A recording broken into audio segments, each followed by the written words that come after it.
عبد الرحمن عبو أيا يدركم مسوشيني اللي يقربون الجمهورية بس الصومال والصومالية وبستين المهيجة كاسو كله إنه فرقناه قاعد كسويني أولها جدها يدرك الصوماليين وهذا تاسكوا راسه حياها وليه 5 ساعة بالبول مديرها جدها وكيل الصوماليين مدير عبد الرحمن محمد عبد الله عبد الرحمن عبو أيام ممكن يقولون سيد الله مسوشيني اللي يقربون الجمهورية قابل سياسية صدق أنها أدرك الصومالية وبستين المهيجة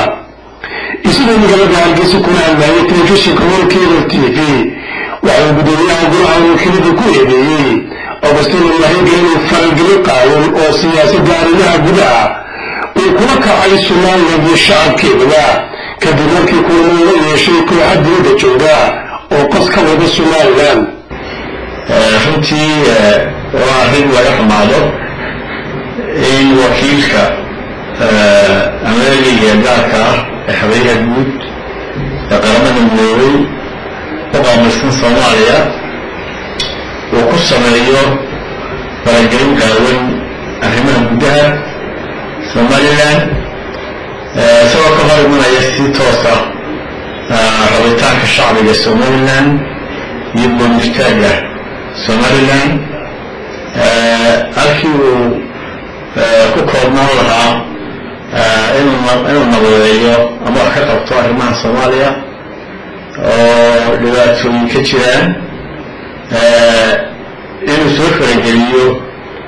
jamhuuriyadda Somaliland oo nabad taami ka jirto oo degenaansho ka jiro oo xasilooni ka jirto oo xuduudadeedu sugan yihiin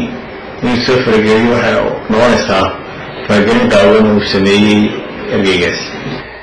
مدير عبد الرحمن وقال ويدني طلابه وابوني سمعني بك جنوبي كتو طلابه وقالي أقسم المهيكة أيها حولي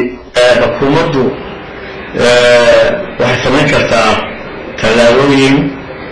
qofka diblomaasiga ah ku xadgudba sovereignty-ga ama qaranimada waddankaas waxa uu leeyahay in la siiyo beesoonan garaadka wax la yiraahdo oo ah qofka laga xamin Somaliland وحاول يعلم مكان من Somaliland بيشرع نتيجة وقت هذه الجسد تشيديو طلعوا كتافر